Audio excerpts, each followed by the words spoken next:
ಮಳೆ ಇಲ್ಲ, ಏನು ಇಲ್ಲ, ಪೂರಾ ಬಿಸಿಲಾಗ್ಯಾದ್ರಿ. ಮೇವು ದನ ಕರಾಗಿಲ್ಲ, ಏನು ಇಲ್ಲ. ನಾವು ಸತ್ತಂಗ ಆಗ್ಯಾದ್ರಿ.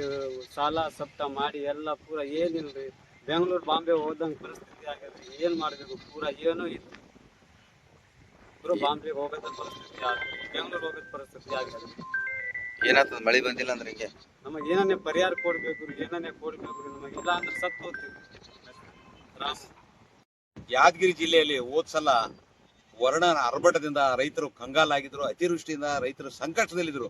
ಈ ಸರಿ ನೀರು ಮಳೆ ಇರೋದ ಕಾರಣ ಇದೊಂದು ಕರದ ಸಂಕಷ್ಟದಲ್ಲಿ ಬಡವರು ಬಹಳಷ್ಟು ತೊಂದರೆಯಲ್ಲಿದ್ದಾರೆ ರೈತರು. ಈ ಸರಿ ಏನದ ಸಾಲ ಸೂಲ ಮಾಡಿಕೇಸಿ ಗೊಬ್ಬರ ಮಸಾಲೆ ತಂದು ಬಿತ್ತಿದ್ರ, ಗೊಬ್ಬರ ಬೀಜ ತಂದು ಬಿತ್ತಿರ ಸಾಲ ಸೂಲ ಮಾಡಿದ್ರೆ ಇಲ್ಲಿವರೆಗೆ ಏನದ ಕೈಗೆ ಬರ್ತಕ್ಕಂಥ ಫಸಲು ಬರ್ಲಾರ್ದ ಪರಿಸ್ಥಿತಿ ಆಗ್ಯದ. ಇವತ್ತು ಮಳೆ ಇರಲಾರ್ದ ರೈತ ಮುಗುಲ್ ನೋಡ್ತಕ್ಕಂಥ ಪರಿಸ್ಥಿತಿ ಆಗ್ಯದ.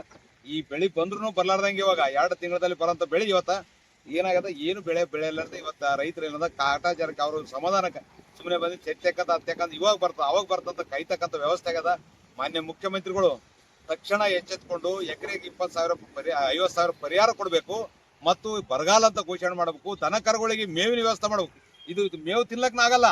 ದನ ಕರುಗಳಿಗೆ ಮೇವು ರೈತರು ಇಲ್ಲ ಅಂದ್ರೆ ಸಂತೆಯಲ್ಲಿ ದನಗಳನ್ನ ಎತ್ತುಗಳನ್ನ ಅಡ್ಡಕ್ಕೆ ಪಂಚಾರ ಮಾರಿಕೇಸಿ ಕಡಿಮೆ ರೇಟಿಗೆ ಮಾರಿಕೇಸಿ ಬೊಂಬೈ ಮತ್ತು ಬೆಂಗಳೂರಿಗೆ ಮಹಾನಗರಗಳಿಗೆ ಒಟ್ಟಿ ಪಾಡಿಗಾಗಿ ದುಡಿಬೇಕಾಗ್ತದಂತಕ್ಕಂಥದ್ದು ಇದೇ ಸಂದರ್ಭದಲ್ಲಿ ಸರ್ಕಾರಕ್ಕೆ ಎಚ್ಚರಿಕೆ ನೀಡ್ತಿದೆ.